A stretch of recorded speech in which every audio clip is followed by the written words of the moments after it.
Hello students, स्वागत है आपका आज के वीडियो सेशन में। आज हम केमिस्ट्री में मोल्स के बारे में पढ़ने वाले हैं।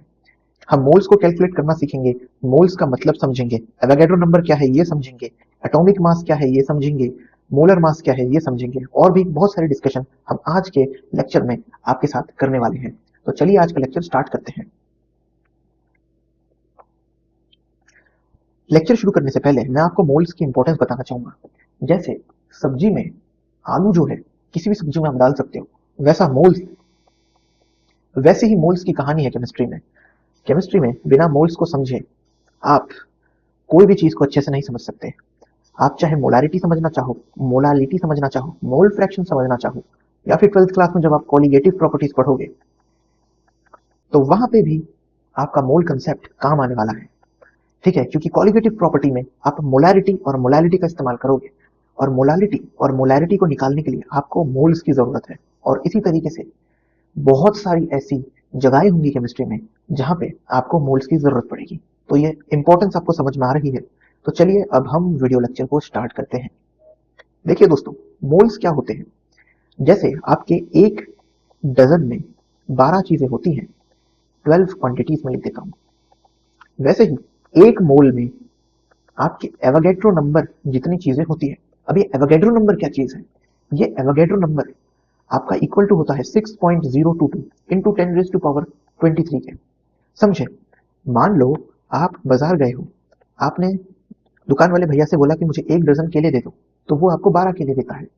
अगर आपने बोला कि मेरे को 1 मोल केले दे दो, तो वो आपको एवोगैड्रो नंबर जितने केले देगा, यानी कि 6.022 इंटू 10 रेज टू पावर 23 बनाना वो आपको देने वाला है। ठीक है, ये 6.022 इंटू 10 रेज टू पावर 23 ये जो वैल्यू है, इसको हम सिंप्लीफाई करने के लिए अप्रोक्सीमेटली 10 रेज टू पावर 23 भी लिख सकते हैं। ठीक है, ये वैल्यू जो है हम कैलकुलेशन करते टाइम इस्तेमाल करेंगे। समझ पाए आप? एक मोल का मतलब 6.022 इंटू 10 रेज टू पावर 23 होता है। मतलब एक मोल अगर आपने लिया तो उसमें इतनी चीजें आएंगी। अगर आपने एक मोल एग्स लिए तो उसमें 6.022 into 10 raise to power 23 eggs आपके आने वाले हैं। ठीक है दोस्तों, तो मैं आपको थोड़ा एवोगैड्रो नंबर के बारे में बताना चाहूंगा। ये नंबर देखिए दोस्तों आप, 6.022 इंटू 10 रेज टू पावर 23, ये एक बहुत बड़ा नंबर होता है, बहुत बड़ा नंबर होता है। 10 की पावर में 23 देख करके आपको ये आइडिया लग जाना चाहिए। देखिए मैं आपको एक एग्जांपल से समझाता हूँ। मान लो आपके पास बैंक अकाउंट में 1 मोल जितने पैसे आ गए। ठीक है, यानी कि एवोगैड्रो नंबर जितने रुपीस आ गए, यानी कि आपके बैंक अकाउंट पे जो पैसे है वो है 6.022 into 10 raise to power 23 rupees. और अगर आप डेली 1 करोड़ खर्च करते हैं तो भी आपको ये जो अमाउंट है ये खर्च करने के लिए 16 ट्रिलियन ईयर्स का समय लगने वाला है, यानी कि 16,000 बिलियन ईयर्स। समझे आप? तो अगर मैं आपको बताऊं, बिग बैंग होकर के आज के दिन तक सिर्फ 14 बिलियन ईयर्स ही हुए हैं दोस्तों, तो आप समझ सकते हो कि ये एवोगैड्रो नंबर कितना बड़ा नंबर होता है। समझे आप बात? मैं एक और बार आपको बता देता हूं। जैसे एक डजन में 12 चीजें होती हैं, वैसे एक मोल में एवोगैड्रो नंबर जितनी चीजें होती हैं, और ये होता है आपका 6.022 इंटू 10 रेज टू पावर 23 के इक्वल। समझ में आ गया?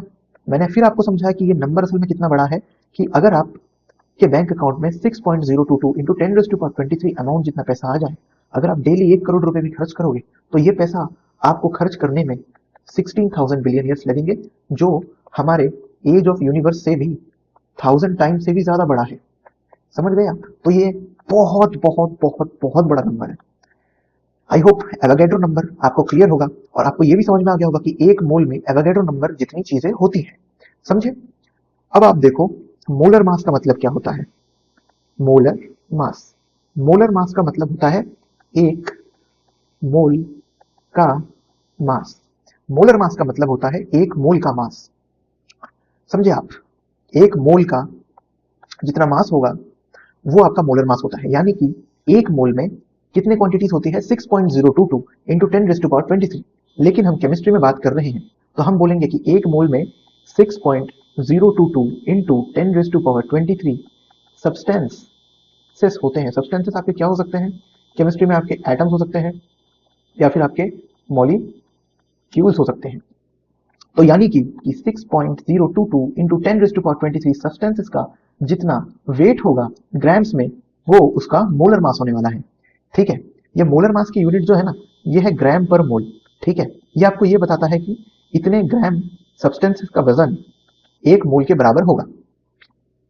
तो अभी आप एक एग्जाम्पल के तौर पे इसको समझो कि मान लो हमारे पास कार्बन है, कार्बन 6, और इसका मास है 12। ठीक है, तो ये मान लो कार्बन 12 है आपके पास। अब दोस्तों, अगर आपने ये मान लो वेइंग मशीन है हमारे पास, यहाँ पे मान लो रीडिंग दिखाते हैं हमको। एक हम थॉट एक्सपेरिमेंट करते हैं। क्या करेंगे हम, देखो आप लैब में जाओ, लैब में जाके कार्बन के एक एक एटम को हाथ से उठा उठा के यहाँ पे रखो। प्रैक्टिकली पॉसिबल नहीं है, लेकिन मैं आपको थोड़ा फील कराने के लिए बोल रहा हूँ। मान लो ऐसे एक एक एटम को वेइंग स्केल पे रखते रखते आप बहुत सारे एटम्स रख देते हो, और फाइनली आपने यहाँ पे कार्बन के 6.022 इंटू 10⁻23 एटम्स रख दिए। तो यहाँ पे जो वेइंग स्केल है, यहाँ पे वेइंग स्केल पे आपको जितना ये रीडिंग शो करेगा, उतना ही कार्बन का मोलर मास होने वाला है। यानी यहाँ पे आपको रीडिंग शो करने वाला है 12 ग्राम। समझ गए आप? तो मतलब आप अगर 12 ग्राम कार्बन लोगे, तो उसमें आपके 6.022 इंटू 10⁻23 एटम्स होने वाले हैं कार्बन के। समझ रहे हो आप? मान लो ये सैंपल है कार्बन का जो आपने लिया है, और इस सैंपल का वेट है 12 ग्राम्स। ओके, तो इस सैंपल में देखो अनगिनत अनगिनत अरबों खरबों एटम्स होंगे। ठीक है, और क्योंकि आपने 12 ग्राम लिया है, तो हमको पता है इस सब्सटेंस में कार्बन के कितने एटम्स होने वाले हैं, 6.022 इंटू 10⁻23 एटम्स हो जाएंगे। ठीक है, अगर मैं इसको आपको दूसरे तरीके से समझाऊं, तो कार्बन का जो मोलर मास होता है, वो आपका कितना होता है, 12 ग्राम्स पर मोल। समझे आप? कुछ देर के लिए जो है ना, ये पर मोल को आप भूल जाओ, 12 ग्राम मान लो। ठीक है, और क्योंकि ये मोलर मास की यूनिट है, तो इसलिए इसको ग्राम पर मोल दिखा रहे हैं। मतलब ये ग्राम पर मोल लिखने का मतलब ये है कि जब आप 12 ग्राम कार्बन लोगे, तो वो 1 मोल कार्बन के करस्पॉन्डिंग वेट होगा। ठीक है, पर मोल, यहाँ पे है पर मोल, यानी कि पर मोल में 6.022 एटम्स होंगे, और उन सब का वजन होएगा 12 ग्राम। समझ पाए बात? एक और एग्जांपल देता हूं मैं आपको। देखिए, अब की बार हम लैब में गए, ये हमारा वेइंग मशीन है। ठीक है, और वेइंग मशीन में हमने क्या करा, यहाँ पे कैल्शियम था मान लो, हमने कैल्शियम के एक एक एटम यहाँ पे उठा उठा के रखे, एक एक एटम यहाँ पे उठा उठा के रखे, और हमने फाइनली यहाँ पे कैल्शियम के 6.022 इंटू 10⁻23 एटम्स जो है यहाँ पे रख दिए। तो ये जो आपका रीडिंग है, यहाँ पे जो आपका रीडिंग दिखाएगा, आपका वेइंग स्केल, वो दिखाएगा आपका 40 ग्राम्स। समझ गए? तो देखो भाई, 40 ग्राम्स कार्बन का वो, सॉरी, 40 ग्राम्स कैल्शियम का वो वजन है, जिसमें उस कैल्शियम के सैंपल में एवागेड्रो नंबर जितने अमाउंट एटम्स होंगे, यानी कि 6.022 इंटू 10⁻23 एटम्स होंगे। तो ये आपका हो जाएगा कैल्शियम का मोलर मास। ठीक है, तो कैल्शियम का आपका मोलर मास क्या होगा, कैल्शियम का मोलर मास होगा 40 ग्राम्स पर मोल। समझे आप? तो देखिए, एक दूसरे एग्जाम्पल से हम इसको समझते हैं। तो देखिए, एक और एग्जाम्पल से हम इसको समझते हैं और दूसरे तरीके से समझते हैं। आपका जो सोडियम है, ठीक है, इसका आपको मोलर मास कितना होता है, इसका मोलर मास 23 ग्राम्स पर मोल होता है। यानी कि जब आप 23 ग्राम सोडियम का सैंपल लोगे, तो उसमें उस 23 ग्राम सैंपल में जितने सोडियम के एटम्स होंगे, वो किसके बराबर होंगे, एवोगैड्रो नंबर के। तो 23 ग्राम सोडियम के सैंपल में आपको मिलने वाले हैं 6.022 इंटू 10⁻23 एटम्स ऑफ सोडियम। समझ गए?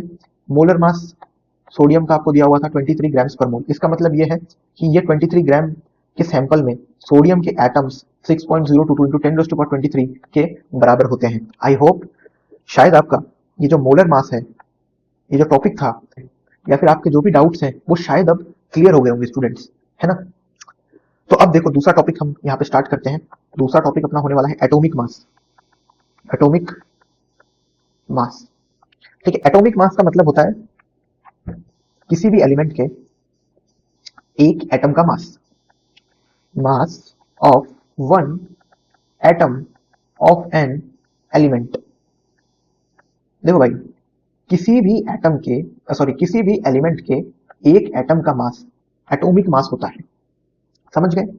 और किसी भी किसी भी एलिमेंट के 6.022 इंटू 10⁻23 एटम्स का जो मास है वो आपका मोलर मास होता है। तो आप समझ रहे हो, मोलर मास में 6.022 इंटू 10⁻23 एटम्स इन्वॉल्व हैं, समझ रहे हो।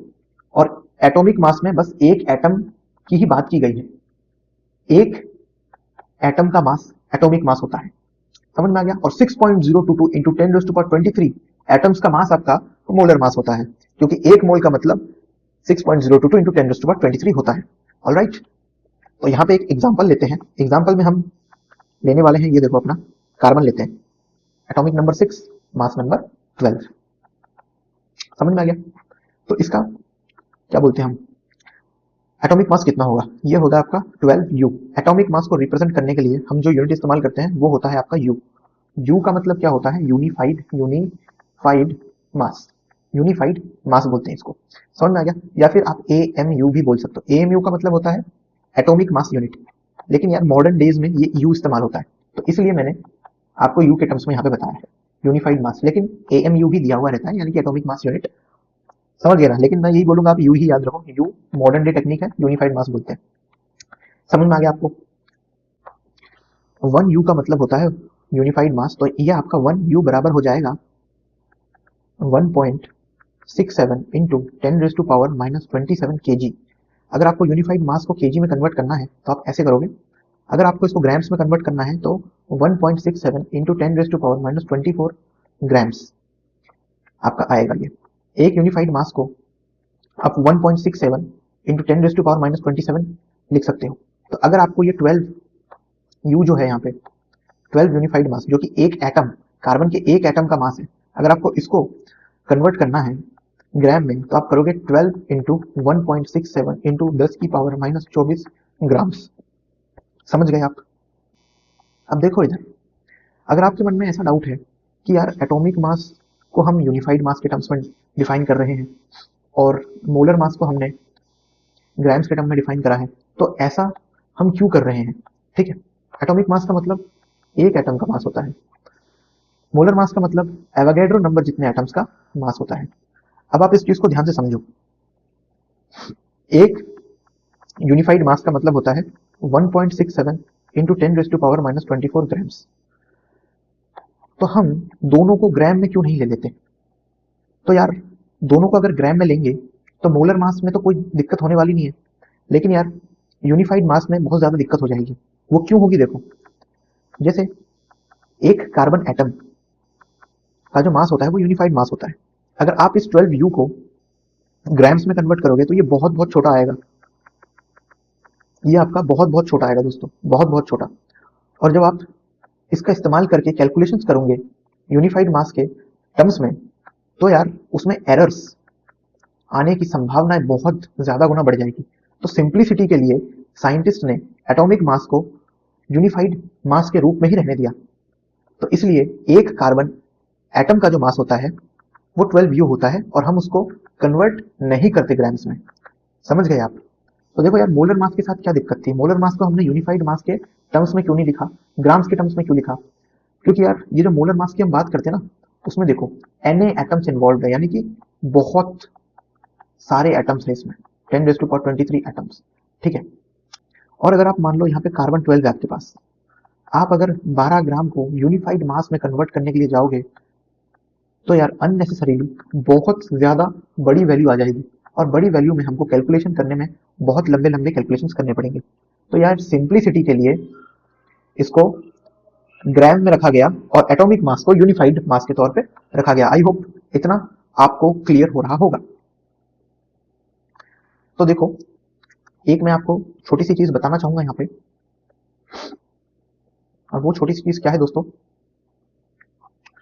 यहाँ पे मान लो कार्बन है, एटॉमिक नंबर इसका 6 है, मास नंबर इसका 12 है, ठीक है। ये आपका मास नंबर, ये आपका नीचे है एटॉमिक नंबर। थोड़ा छोटा बॉक्स ले लेते हैं इसके लिए, हाँ देखो ये है आपका मास नंबर, या फिर इसको लिख सकते हो नंबर ऑफ न्यूक्लियॉन्स, ठीक है। और यहाँ पे ये 6 है, इसको आप बोलोगे एटॉमिक नंबर, एटॉमिक नंबर। अब थोड़ी सी चीजें समझो, एटॉमिक नंबर का मतलब क्या होता है, एटॉमिक नंबर का मतलब होता है नंबर ऑफ प्रोटॉन्स, कि कार्बन के अंदर कितने प्रोटॉन प्रेजेंट है। तो यहाँ पे आपको पता है कार्बन के अंदर आपके जो है 6 प्रोटॉन प्रेजेंट है। ये एटॉमिक नंबर आपके नंबर ऑफ इलेक्ट्रॉन के बराबर भी हो सकते हैं, लेकिन उस समय आपका जो ये एटम है ये न्यूट्रल होना चाहिए, इसके ऊपर नेगेटिव का चार्ज और पॉजिटिव का चार्ज नहीं होना चाहिए। न्यूट्रल एटम में atomic number number of electron के बराबर होता है। लेकिन यार आप हमेशा इलेक्ट्रॉन के चक्कर में पड़ना नहीं है। एटॉमिक नंबर जब भी बोले आपसे, आप समझना इसके अंदर कितने प्रोटॉन्स है उसकी बात की जा रही है। समझ में आया आपको? और ऊपर जो हमने लिखा 12, ऊपर जो चीज लिखी जाती है यार वो मास नंबर होती है। मास नंबर को अपन बोलते हैं नंबर ऑफ न्यूक्लियॉन्स। न्यूक्लियॉन्स का मतलब होता है न्यूट्रॉन और प्रोटॉन का सब। Number of proton plus number of neutrons आपका कहलाता है न्यूट्रॉन, न्यूक्लियॉन्स। समझ गए? तो देखो यहाँ पे से हम नंबर ऑफ न्यूट्रॉन्स कितने निकाल सकते हैं। नंबर ऑफ न्यूट्रॉन्स हमारा क्या आ जाएगा? नंबर ऑफ न्यूट्रॉन हमारा आ जाएगा mass number minus number of protons. तो न्यूट्रॉन्स अपने होंगे mass number 12 minus number of proton कितने हैं 6, क्योंकि मास नंबर सम होता है न्यूट्रॉन और प्रोटॉन का। तो यहाँ पे आपका न्यूट्रॉन कितना आ जाएगा? 6 आ जाएगा। ये मैंने आपको चीज क्यों बताई, मैं आपको थोड़ा समझाना चाहता हूँ। देखिए कुछ ऐसी चीजें हैं जो आपका समझना बहुत ज्यादा जरूरी है। ये कार्बन 12 में नंबर ऑफ प्रोटॉन्स कितने आए आपके? 6 आए। नंबर ऑफ न्यूट्रॉन्स कितने आए आपके? 6 आए। यानी कि न्यूक्लियॉन्स कितना आ गया आपका? आपके आ गए 12 न्यूक्लियॉन्स। अब आप यहाँ पे थोड़ी सी चीज देखो, एक प्रोटॉन का कितना मास होता है वो आप यहाँ पे देखो। एक प्रोटॉन का मास होता है 1.6726 इंटू 10 की पावर माइनस 24 ग्राम्स।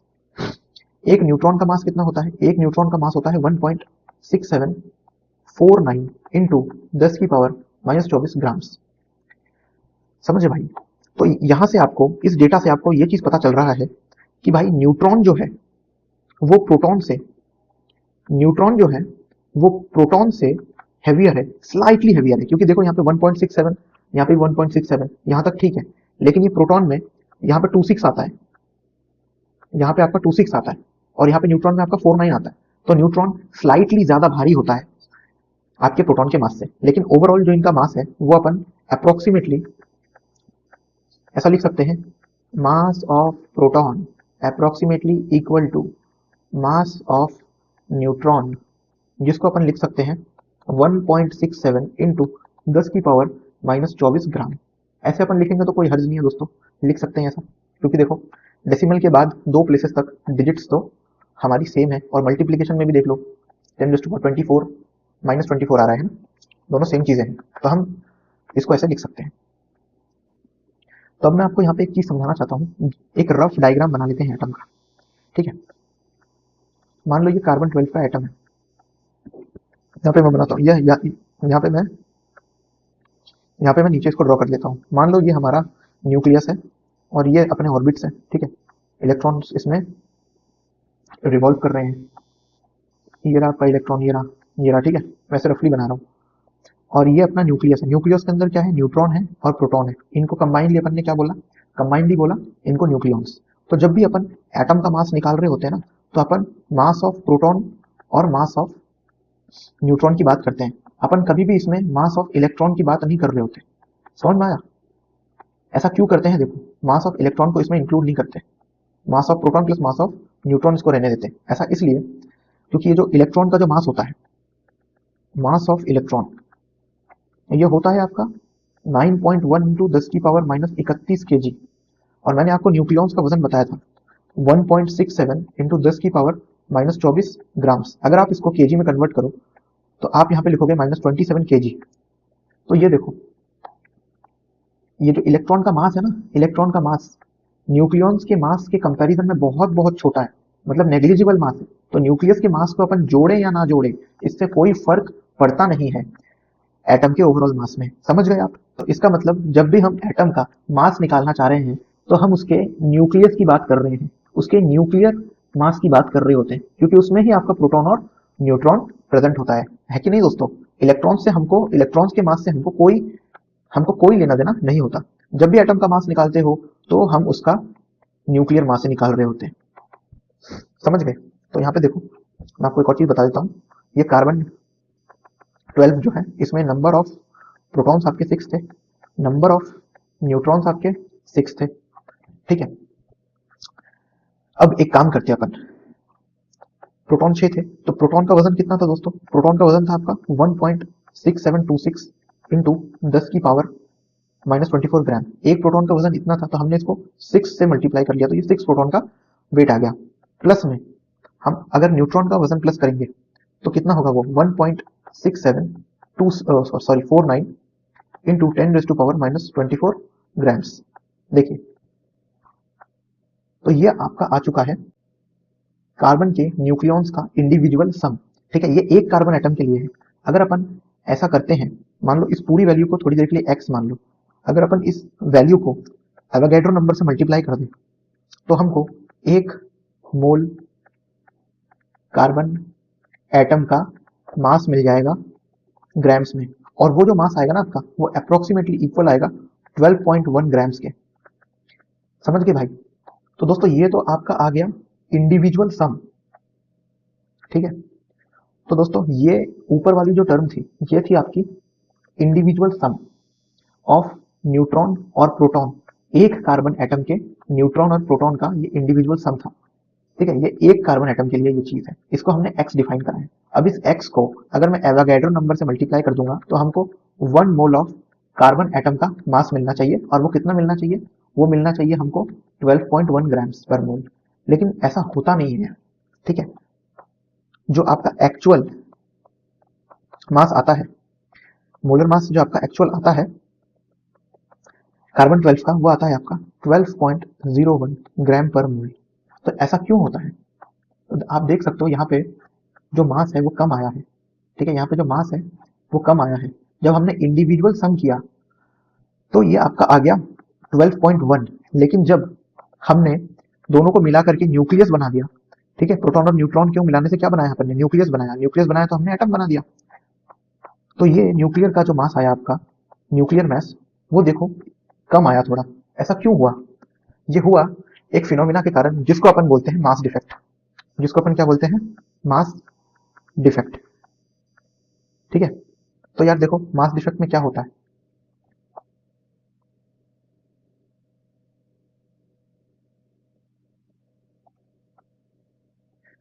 तो ऐसा क्यों हुआ कि मास कम आया? ये एक फिनोमिना के कारण हुआ जिसको अपन बोलते हैं मास डिफेक्ट। अब मास डिफेक्ट आपका क्यों हो रहा है वो समझो, ठीक है।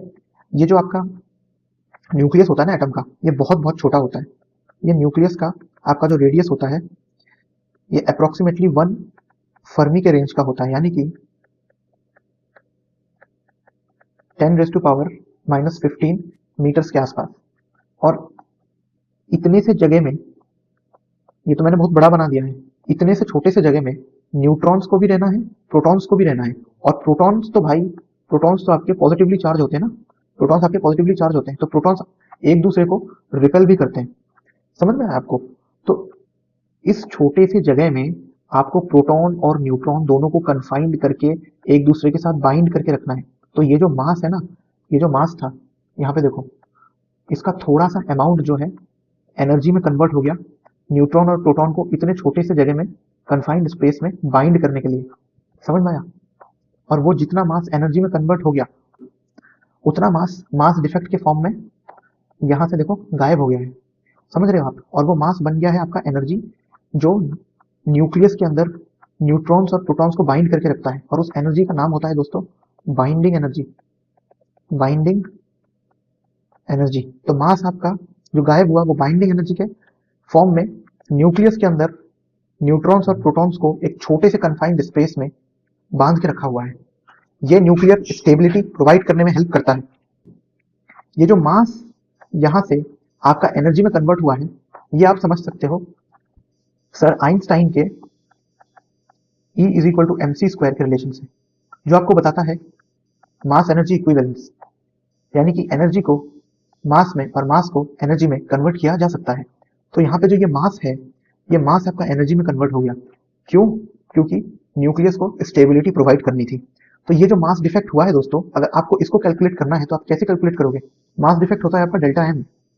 मास डिफेक्ट कैलकुलेट करने के लिए आप 12.1 माइनस 12.01 करोगे। समझ गए? ये कार्बन के केस में होने वाला है दोस्तों। मान लो ये आपकी कोई वैल्यू आती है y, ठीक है, और अगर आपको बाइंडिंग एनर्जी की वैल्यू पता करनी है तो आप देखो E is equal to mc square का इस्तेमाल करके पता कर सकते हो। कैसे? एनर्जी यानी कि binding energy is equal to delta m into C square. ये क्यों लिखा मैंने, आप समझ रहे हो? क्योंकि बाइंडिंग एनर्जी किसके कारण प्रोड्यूस हुआ है? इस डेल्टा m के कारण, जितना मास वहां से गायब हुआ है मास डिफेक्ट के फॉर्म में। समझ में आ गया आपको? तो देखो यहाँ पे से आपका बाइंडिंग एनर्जी क्या हो जाएगा? बाइंडिंग एनर्जी आपका हो जाएगा, ये मास डिफेक्ट डेल्टा m आपका मान लो y आता है, तो y को जब आप स्पीड ऑफ लाइट के 3 इंटू 10⁻⁸ के स्क्वायर से जब आप मल्टीप्लाई करोगे तो आपका बाइंडिंग एनर्जी यहाँ से आपको मिल जाएगा। तो शायद दोस्तों अभी इतना डीप जाकर समझाने पर आपको सारी चीजें समझ में आई होगी, ठीक है? तो मैं आपको एक बार शुरू से ऊपर से लेकर नीचे तक जितना भी हमने पढ़ा, एक बार मैं आपको जल्दी से क्विक रिवाइज करवा देता हूँ। देखो दोस्तों, यहां से शुरू करते हैं। एक डजन में जितनी चीजें होती हैं, एक डजन में 12 चीजें होती हैं। मोल भी हमारा एक डजन जैसा ही एक यूनिट है, जिसमें एवोगैड्रो नंबर जितनी चीजें होती हैं। एवोगैड्रो नंबर आपका कितना होता है? 6.022 इंटू 10⁻23। इसको कैलकुलेशन में सिंप्लीफाई करने के लिए अपन 6 इंटू 10⁻23 लिख सकते हैं।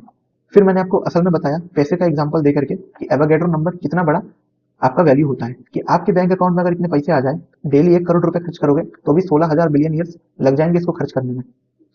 फिर मैंने आपको मोलर मास के बारे में बताया। मोलर मास का मतलब था एक मोल का मास, ठीक है? और केमिस्ट्री में अपन बात कर रहे हैं मोलर मास की, यानी कि 6.022 इंटू 10⁻23 सब्सटेंसेस का कितना मास होएगा? मोलर मास के बराबर मास होएगा। फिर मैंने आपसे बोला कि भाई लैब में चले जाओ, कार्बन उठा लाओ, और ऐसी टेक्नोलॉजी अगर अपने पास आ जाती है, अपन क्या करते हैं, एक एक एटम कार्बन के उठा करके वेइंग स्केल के ऊपर रखना शुरू कर देते हैं। मान लो अपन ने वेइंग स्केल के ऊपर 6.022 इंटू 10⁻23 एटम्स अपन ने रख दिए, तो इनका जितना वजन होगा वो आपका कार्बन का मोलर मास होगा, यानी कि 12 ग्राम।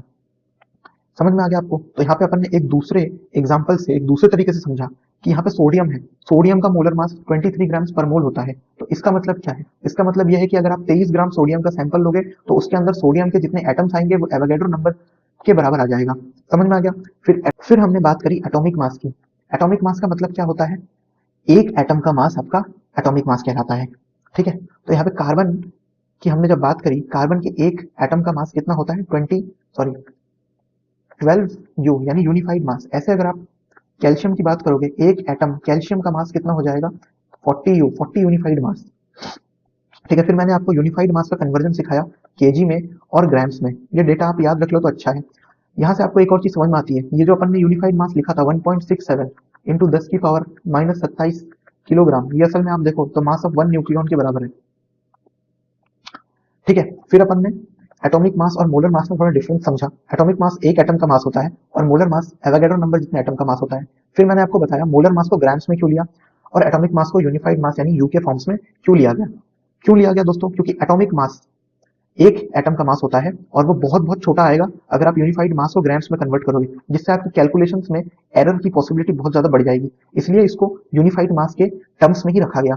और डेली लाइफ में अपन जो मास इस्तेमाल करते हैं अपने डेली लाइफ की जिंदगी में, वो होता है हमारा मोलर मास, और ये 6.022 इंटू 10⁻23 एटम्स का मास होता है। तो ये एक मैक्रोस्कोपिक क्वांटिटी है। मैक्रोस्कोपिक क्वांटिटी को सिंप्लीफाई रखने के लिए हमने ग्राम्स में रखा। अगर अपन ग्राम को यूनिफाइड मास में कन्वर्ट करते तो जो वैल्यू आती वो बहुत बहुत बड़ी आती, ठीक है? फिर हमारे लिए कैलकुलेशन में दिक्कत हो जाती। इसलिए सिंप्लीफिकेशन के लिए मोलर मास को ग्राम्स में रखा गया और एटॉमिक मास को यूनिफाइड मास के टर्म्स में ही रखा गया। फिर हमने थोड़ी बातचीत करी, ठीक है? हमने कार्बन को लिया, हमने देखा इसके जो बेस में नंबर लिखा होता है नीचे, वो होता है 6, यानी कि इसका एटॉमिक मास, नीचे जो चीज लिखी होगी वो एटॉमिक मास होगी। ये होता है आपका नंबर ऑफ प्रोटॉन। कार्बन में कितने हैं? 6। और इसका मास नंबर ऊपर जो लिखा हुआ है ये है 12। मास नंबर मतलब नंबर ऑफ न्यूक्लियॉन्स। न्यूक्लियॉन्स का मतलब होता है न्यूट्रॉन और प्रोटॉन का सम, समझे? तो ये 12 आ रहे थे आपके। तो यहाँ से अपन ने नंबर ऑफ न्यूट्रॉन्स निकाल लिए। न्यूट्रॉन्स अपन ने कैसे निकाला? मास नंबर का मतलब होता है number of neutron plus number of proton. तो मास नंबर को अपन ने नंबर ऑफ प्रोटॉन्स में से माइनस कर दिया। Number of proton atomic number होता है, तो आपका कितना आ गया? 6 आपके न्यूट्रॉन्स भी आ गए, ठीक है? तो यहाँ पे मैंने आपको इंडिविजुअली लिख करके बताया न्यूट्रॉन और प्रोटॉन कितने होंगे। फिर मैंने इनका आपको मास समझाया कि न्यूट्रॉन आपका स्लाइटली हेवियर होता है प्रोटॉन से, लेकिन अप्रोक्सीमेटली आप बराबर लिख सकते हो क्योंकि 2 डेसिमल प्लेसेस तक वैल्यूज बिल्कुल सेम आती है, ठीक है? फिर हमने यहाँ पे एक एटम लिया और इस एटम के अंदर इंडिविजुअल न्यूट्रॉन और प्रोटॉन का मास कैलकुलेट करने की कोशिश करी।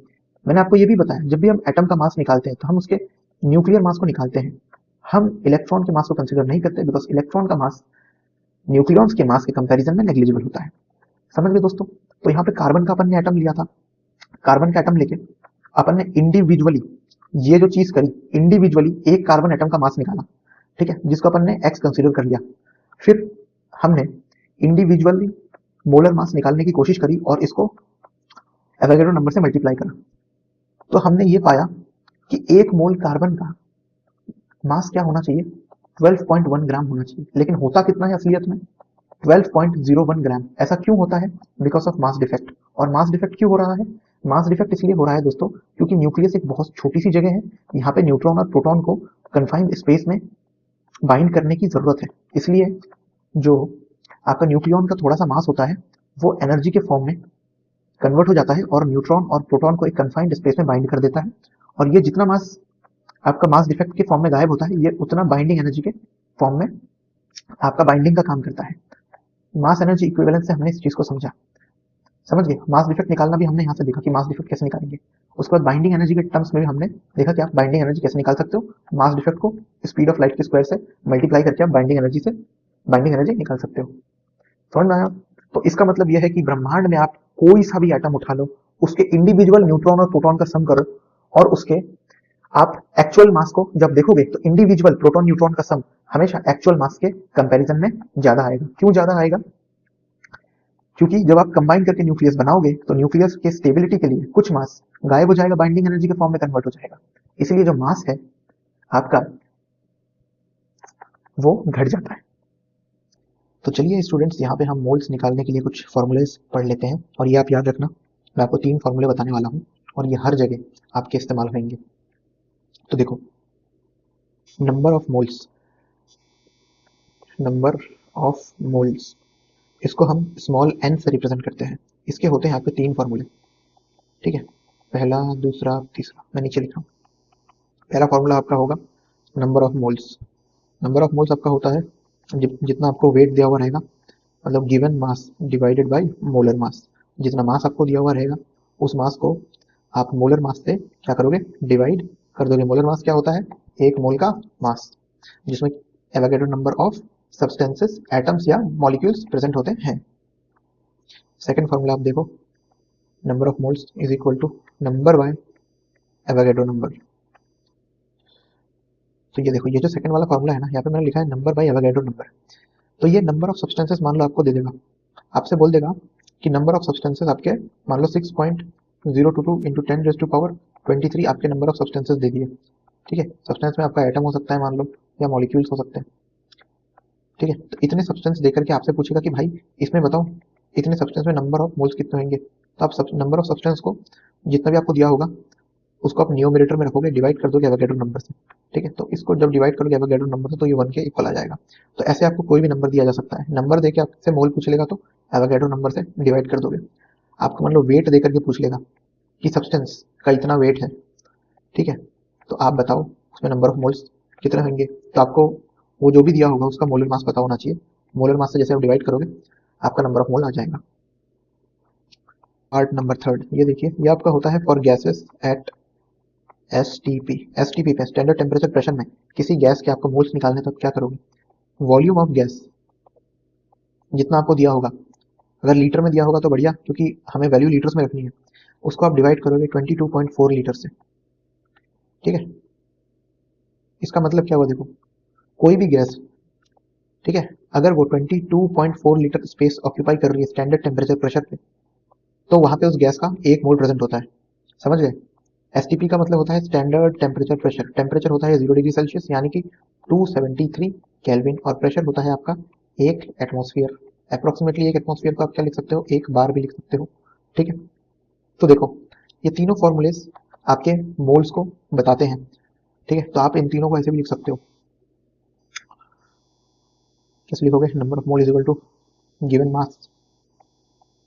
गिवन मास को यार एक्स ले देते हैं अपन, है ना, ऐसे देखो, ऐसे एक्स बाय मोलिकुलर मास को अपन कैपिटल एम स्टार से रिप्रेजेंट कर देते हैं, is equal to number by Avogadro number is equal to volume divided by 22.4, ठीक है। और ध्यान रखना ये जो वॉल्यूम है ये लीटर्स में होना चाहिए न्यूमरेटर में, क्योंकि डिनोमिनेटर में ये लीटर्स में है, ठीक है ना। तो इन 3 फॉर्मूले का इस्तेमाल करके आप जो है निकाल सकते हो नंबर ऑफ मोल्स। समझ गए? ये फॉर्मूले आप देख लो यार, एज इट इज आपको याद करने पड़ेंगे, याद रखने पड़ेंगे, क्योंकि विदाउट मोल केमिस्ट्री में आपका सफर बहुत मुश्किल भरा होने वाला है। अगर आप मोल से अच्छी जान पहचान कर लोगे तो केमिस्ट्री मैं आपको गारंटी देता हूँ बहुत आसान हो जाएगा दोस्तों, बहुत आसान हो जाएगा।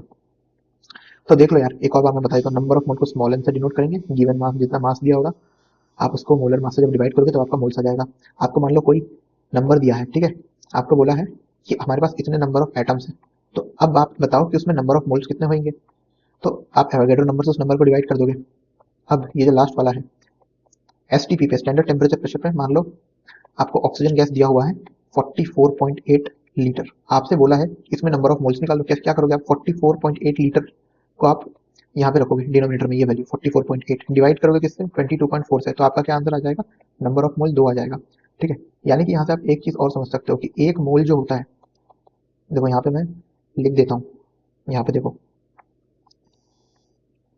एक मोल मतलब एवोगैड्रो नंबर जितनी सब्सटेंसेस, ठीक है, एंड एक mole of gas at STP. अगर आपके पास एक मोल है गैस का स्टैंडर्ड टेम्परेचर प्रेशर पे, then it will occupy it will occupy 22.4 litres of volume. ठीक है, यानी कि अगर आपके पास कोई गैस है स्टैंडर्ड टेम्परेचर प्रेशर पे, तो उसका एक मोल आपका 22.4 लीटर वॉल्यूम ऑक्यूपाई करेगा, और उसके एक मोल में भी एवोगैड्रो नंबर जितने गैस के मॉलिक्यूल्स होंगे। ठीक है ना दोस्तों? अब देखो यार, फॉर्मूले सब तो अपन ने समझ लिए सारे, अब हम करते हैं क्वेश्चंस। अच्छा, क्वेश्चन शुरू होने के पहले मैं आपको कुछ चीजें बता देता हूँ, देखो जरा, उसके बाद अपन क्वेश्चंस करेंगे। जैसे यहाँ पे एक एलिमेंट था ना आपके पास, एलिमेंट था, देखो जैसे अपन ने एलिमेंट्स की बात करी थी, है ना, एटॉमिक मास और मोलर मास के लिए, जैसे कार्बन की अपन ने बात कर ली थी, कार्बन का अपन ने एटॉमिक मास लिखा था और कार्बन का अपन ने मोलर मास लिखा था 12 ग्राम पर मोल। वैसे ही आपके जो मॉलिक्यूल्स हैं वो देखो, वैसे ही आपके जो मॉलिक्यूल्स हैं, अब मॉलिक्यूल्स क्या होते हैं? किसी भी कंपाउंड का वो स्मॉलेस्ट यूनिट, ठीक है, जो इंडिपेंडेंट एग्जिस्टेंस के लिए सक्षम हो, वो आपका मॉलिक्यूल कहलाता है। ठीक है, जैसे कि N2, जैसे कि O2 ऑक्सीजन मॉलिक्यूल हो गया ये, और ये जो अपन ने N2 लिया था ये नाइट्रोजन मॉलिक्यूल था, ये देखो H2 ये वाटर का मॉलिक्यूल है। ठीक है, तो मैं ये क्यों बता रहा हूँ जरा देखो, यहाँ पे मॉलिक्यूल्स के लिए हम दो टर्म डिफाइन करेंगे, एक तो होगा आपका मॉलिक्यूलर मास और एक होगा आपका मोलर मास। मॉलिक्यूल में एग्जांपल के लिए अपन देखो H2O ले लेते हैं। अब जरा एनालॉजी से इसको समझना, मॉलिक्यूलर मास का मतलब होता है एक मॉलिक्यूल का मास, जैसे एटॉमिक मास का मतलब एक एटम का मास होता है, वैसे ही मॉलिक्यूलर मास मतलब एक मोलेक्यूल का मास। ठीक है, इसको भी अपन यूनिफाइड मास के टर्म्स में लिखते हैं, जैसे एक मॉलिक्यूल H2O का क्या मास होगा? वो हो जाएगा आपका 18 U, समझ गए? और एक मोल H2O का क्या मास होगा? एक मोल H2O का मतलब है Na नंबर ऑफ H2O, तो इसका मास आपका हो जाएगा मोलर मास। एक मोल H2O के मॉलिक्यूल का मास ये आपका होता है 18 ग्राम्स, समझ गए? एलिमेंट्स के लिए एटॉमिक मास मतलब एक एटम का मास, और मॉलिक्यूल के लिए मॉलिक्यूलर मास मतलब एक मॉलिक्यूल का मास। यहाँ पे एक मॉलिक्यूल H2O का मास 18 U था, देखो दोनों जगह यूनिट भी सेम है, जब एक की बात करें तो यूनिट में यूनिफाइड मास लगाना है, और जब मोलर मास की बात करें तो एक मोल की बात कर रहा है, एक मोल सब्सटेंस की। अगर आपका H2O है तो एक मोल मॉलिक्यूल की बात कर रहा है, तो 18 ग्राम हो जाएगा। अगर आपका एक मोल एटम की बात करें तो ये आपका 12 ग्राम पर मोल हो जाएगा, अगर कार्बन है आपका। ठीक है, तो देखो अब हम करते हैं क्वेश्चंस को सॉल्व। पहला क्वेश्चन है आपके पास, how many moles are there in 1.204 multiplied with 10 raise to power 24 molecules of water. तो देखो यहाँ पे आपको नंबर दिया हुआ है, तो यहाँ पे आपको ऐसे नंबर दिया हुआ है, नंबर 1.204 इंटू 10 की पावर 24, बोला है how many moles are there in इतने number of molecules of water. तो ये नंबर हो गया आपका, तो मोल्स का फॉर्मूला क्या बताया था नंबर के टर्म्स में? Number by Avogadro number. तो ये जो नंबर है इसको न्यूमरेटर में रखो, 1.204 इंटू 10⁻24, इसको डिवाइड कर दो 6.022 इंटू 10⁻23 से, डिवाइड करो भाई, यहाँ से ऐसा बचेगा ये। तो जब आप इसको सॉल्व करोगे ना, तो आपके ये जो नंबर ऑफ मोल्स आएंगे वो अप्रोक्सीमेटली इक्वल टू 2 आ जाएगा, क्योंकि आंसर आपका एग्जैक्ट आएगा 1.999। समझ में आ गया? तो इसको अप्रोक्सीमेटली 2 मोल्स मान लो। इसका मतलब ये है कि अगर आपके पास इतने मॉलिक्यूल्स है वाटर के, ठीक है, इसका मतलब आपके पास कितने मोल्स हो जाएंगे वाटर के? 2 मोल्स हो जाएंगे। कैसे करा अपन ने ये? Number of moles divide by number by Avogadro number करा। जो नंबर था उसको न्यूमरेटर में रखा, एवोगैड्रो नंबर ये रहा 6.022, 10 की पावर 23, इससे इसको डिवाइड कर दिया, है ना। क्वेश्चन नंबर 2 देखते हैं फ्रेंड्स। क्वेश्चन नंबर 2 देखिए, यहाँ पे बोला है सैंपल कंटेन्स इतने atoms of sodium, find the number of moles. Number of moles निकालना है और इतने एटम्स दिए हुए, तो ये क्या हो गया? नंबर हो गया। तो इस नंबर को आपको एवोगैड्रो नंबर से डिवाइड करना पड़ेगा। प्रीवियस क्वेश्चन की तरह ही है ये, देखो क्या करना पड़ेगा। Number of moles is equal to number की कितना गिवन है 3.011, 10 की पावर 23, डिवाइड कर दो भैया एवोगैड्रो नंबर से, क्या होता है वो 6.022 इंटू 10⁻23। इसको जब डिवाइड करोगे तो आपका आंसर आएगा हाफ। तो आधे मोल्स होंगे भाई, आधे मोल्स होंगे, समझ गए? हाफ मोल्स होगा 0.5, क्योंकि ये नंबर देखो, ये नंबर जो है ना, ये एवोगैड्रो नंबर का आधा है। समझ में आ गया आपको? Question number 3, a gas occupies 11.2 litre at STP, find the number of moles. भाई गैस आपका एसटीपी पे कितनी जगह घेर रहा है, तो बताओ नंबर ऑफ मोल्स कितने होंगे गैस के। तो देखो इस क्वेश्चन को डायरेक्ट करना है अगर, तो मैंने आपको बताया था 1 मोल ऑफ गैस एसटीपी पे कितनी जगह घेरता है भाई? 22.4 लीटर जगह घेरता है। अभी यहाँ कितने घेर रहा है? 11.2 लीटर। इसका मतलब जस्ट आधा हुआ ना 22.4 का, यानी कि आंसर आपका आना चाहिए हाफ, यानी कि 0.5 मोल आना चाहिए आपका आंसर। ठीक है, तो देखो फिर भी एक बार फॉर्मूले में रख के करके दिखा देता हूँ। Number of moles of gas, volume in litres divided by 22.4 litres. तो देखो रखो, वॉल्यूम दिया हुआ 11.2, 11.2 डिवाइडेड बाई 22.4, ऊपर भी लीटर है, नीचे भी लीटर है, लीटर से लीटर कट गया, ये देखो 1/2 इतने मोल्स है, 0.5 मोल्स आ जाएंगे। बड़े ही आसान क्वेश्चन है गाइस। क्वेश्चन नंबर 4 देखो, what volume is occupied by 0.5 moles of nitrogen gas at STP। अब आपसे पूछा है कि 0.5 मोल्स नाइट्रोजन गैस के एसटीपी पे कितने, मतलब कितना वॉल्यूम ऑक्यूपाई करने वाला है। तो देखो 0.5 मोल है, अगर आपको पता है डायरेक्ट कि 1 मोल 22.4 लीटर जगह घेरता है, तो 0.5 कितने घेरेगा? 22.4 का आधा घेरेगा ना, क्योंकि 1 मोल घेरता था 22.4। समझ में आ गया? अब यहाँ पे 0.5 मोल है, तो ये कितने घेरेगा? तो आप देख सकते हो, एक्स को ऊपर लेके जाओगे तो 22.4 मल्टीप्लाइड विद 0.5, यानी कि ये कितना हो जाएगा आपका? 0.5 आपका होता है हाफ, तो नीचे चला जाएगा 2, यानी कि आपका यहाँ पे 11.2 लीटर जगह घेरने वाला है। समझ में आएगा? डायरेक्ट भी कर सकते हो, करके दिखा देता हूँ। फॉर्मूला रख के, number of moles divided by volume upon 22.4 litres. ठीक है, नंबर ऑफ मोल निकालना है, सॉरी नंबर ऑफ मोल आपको दिया हुआ है, वॉल्यूम निकालना है। तो 22.4 जब इसके साथ इसको इंटू करोगे तो आपका जो आंसर आएगा वो आपका आ जाएगा 11.2 लीटर्स। यहाँ पे गिवन क्या है आपको? Gram atomic mass. Gram atomic mass का मतलब भी 1 मोल का मास होता है, तो ग्राम एटॉमिक मास को भी आप मोलर मास बोल सकते हो। ठीक है, तो सोडियम का ग्राम एटॉमिक मास 23 ग्राम्स का मतलब होता है इसका मोलर मास आपको दिया हुआ है। तो find the number of atoms present in 4.6 gram of sodium. बताओ दोस्तों कैसे करोगे इसको सॉल्व? सोचो थोड़ा, सोचिए आपने। देखिए मैं सॉल्व करता हूँ। पिछले क्वेश्चन जो मैंने अभी करवाया आपको इसके पहले के, वो बहुत आसान सवाल थे ना। ये देखो इस सवाल को कैसे सॉल्व करेंगे। इस सवाल को सॉल्व करने के लिए आपको नंबर ऑफ मोल्स का फॉर्मूला याद होना चाहिए, given mass divide by molar mass. Molar mass of sodium कितना है यहाँ पे? ग्राम एटॉमिक मास ही मोलर मास होता है, 23 ग्राम्स। मोलर मास को 20, तो x by 23 equal to, number पूछा ना आपसे, नंबर बाय एवोगैड्रो नंबर। ठीक है, ये नंबर आपसे पूछा हुआ है, गिवन मास आपको पता है 4.6 दिया हुआ है।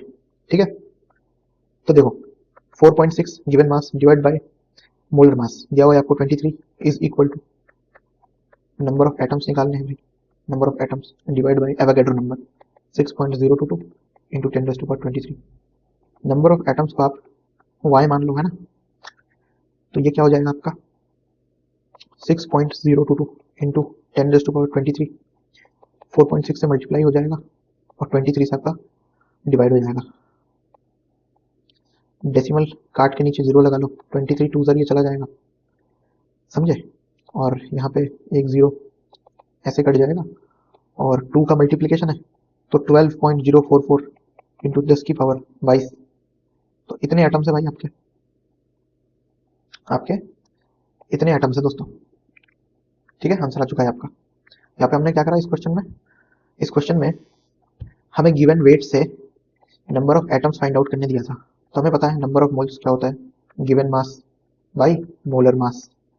और हमें ये भी पता है कि number of moles equal to क्या होता है, नंबर बाई एवोगैड्रो नंबर। तो हमने इन दोनों फॉर्मूला का इस्तेमाल करके इन दोनों को इक्वल रख के जो भी वैल्यू गिवन थी पुट करा और अननोन फाइंड आउट कर लिया।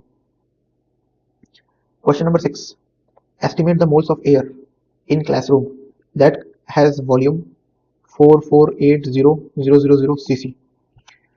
ठीक है, तो आपको मोल्स निकालना है जब वॉल्यूम इतना है। तो यहाँ पे देखो, यहाँ पे वॉल्यूम आपको ये सीसी का मतलब क्या होता है, सीसी का मतलब होता है क्यूबिक सेंटीमीटर। ठीक है, तो इसको लीटर में कन्वर्ट कर लो। लीटर में कन्वर्ट करने के लिए क्या करोगे, एक सेंटीमीटर क्यूब या फिर क्यूबिक सेंटीमीटर आपका 1 ml होता है। तो एक लीटर में आपके कितने ml है, 1000 ml है। इसका मतलब एक लीटर में आपका कितना क्यूबिक सेंटीमीटर हुआ, 1000 क्यूबिक सेंटीमीटर या फिर सेंटीमीटर क्यूब, समझे। यानी कि 480,000 को आपको लीटर्स में कन्वर्ट करने के लिए 1000 से करना पड़ेगा डिवाइड। तो यहाँ पे आपका आ जाएगा 4480 लीटर्स, समझे। ये वॉल्यूम हमने लीटर में कन्वर्ट कर लिया है। कैसे करा, किसी को नहीं समझ में आया, वापस बता देता हूँ। ये सीसी का मतलब होता है सेंटीमीटर क्यूब या फिर क्यूबिक सेंटीमीटर, जो आप बोलना चाहो। एक सीसी यानी क्यूबिक सेंटीमीटर आपका 1 ml के बराबर होता है। ठीक है, और एक लीटर में आपके 1000 ml होते हैं। यानी कि एक लीटर में कितने क्यूबिक सेंटीमीटर होंगे, 1000 क्यूबिक सेंटीमीटर होंगे।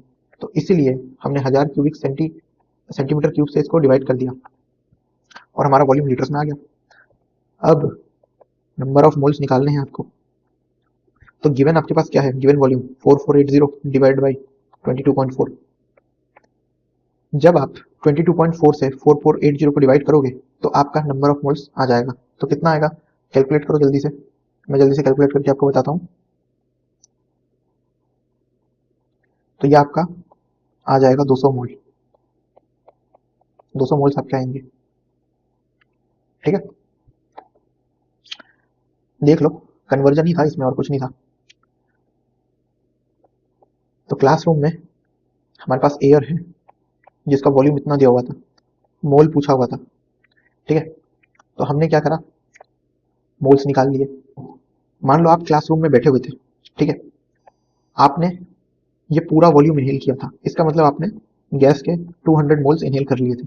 अब आप मुझे ये बताओ, अगर आपने 200 मोल्स गैस के इनहेल कर लिए तो आपने कितने गैस के मॉलिक्यूल्स इनहेल किए होंगे, बताओ। थोड़ा सोच लो इसके बारे में। मैंने बोला कि आप क्लासरूम में बैठे हुए थे, आपने मान लो ये जो पूरा वॉल्यूम था गैस का ये इनहेल कर लिया। तो इसका मतलब आपने इतने इतने मोल्स इनहेल कर लिए। तो जब आपने इतने मोल्स इनहेल किए तो मुझे आप बताइए आपने कितने मॉलिक्यूल्स गैस के इनहेल किए होंगे। देखो मैं बताता हूँ, एक मोल का मतलब क्या होता है, एक मोल का मतलब एवोगैड्रो नंबर होता है 6.022 इंटू 10 की पावर 23। यानी अगर एक मोल गैस का होता तो उसमें इतने मॉलिक्यूल्स होते गैस के, है कितने, 200 मोल। तो इसको आप 200 से मल्टीप्लाई कर लो, आंसर जितना आएगा, मान लो Z आंसर आया कुछ, है ना। तो आपने इतने मॉलिक्यूल्स गैस के इनहेल कर लिए, समझ गए। देखिए क्वेश्चन नंबर 7 में आपसे क्या बोला है, sample have 9 gram of water. Part 1 में आपसे बोला है मोल्स ऑफ वाटर निकालो, पार्ट 2 में आपसे बोला है नंबर ऑफ मॉलिक्यूल्स निकालो। गिवन आपको क्या है, gram molecular mass GMM of water is 18 grams पर मोल। जैसे एटम्स के केस में ग्राम एटॉमिक मास उनका मोलर मास होता है, सिमिलरली मॉलिक्यूल्स के केस में, ठीक है, मॉलिक्यूल्स के केस में ग्राम मॉलिक्यूलर मास उनका मोलर मास होता है। यानी कि ग्राम मॉलिक्यूलर मास में आपके कितने नंबर ऑफ मॉलिक्यूल्स होंगे वाटर के, एन नंबर ऑफ मॉलिक्यूल्स होंगे वाटर के। तो देखो आंसर इस क्वेश्चन का क्या होगा। पार्ट 1 मोल्स ऑफ H2O बोला है, number of moles given mass 9 है, मोलर मास 18 है, यानी कि 0.5 मोल्स आ जाएगा आपका पहला वाला पार्ट। बी वाला पार्ट देखो जल्दी से। बी वाले पार्ट में बोला है नंबर ऑफ मॉलिक्यूल्स निकालो। नंबर ऑफ मॉलिक्यूल्स निकालने का फॉर्मूला आता है, कैसे निकालोगे? नंबर ऑफ मोल्स कितने हैं, 1/2 is equal to number divide by Avogadro number. तो देखो एवोगैड्रो नंबर को आपको हाफ से डिवाइड करना पड़ेगा, यानी कि 6.022 इंटू 10 की पावर 23 को आप जब 2 से डिवाइड करोगे तो आपका आंसर कितना आ जाएगा, 3.011 इंटू 10 की पावर 23। तो इसका मतलब ये हो गया आपके जो नंबर ऑफ मॉलिक्यूल्स आएंगे 9 ग्राम वाटर में, वो एवोगैड्रो नंबर का आधा होगा, यानी कि 3.011 इंटू 10 की पावर 23 आपको मॉलिक्यूल्स मिल जाएंगे।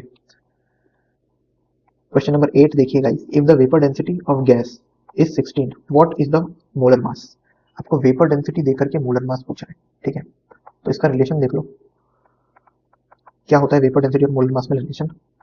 वेपर डेंसिटी को जो मैं वीडी से लिख रहा हूँ, अगर आप इसको 2 से मल्टीप्लाई करोगे तो ये आपका मोलर मास के इक्वल टू आता है, ठीक है।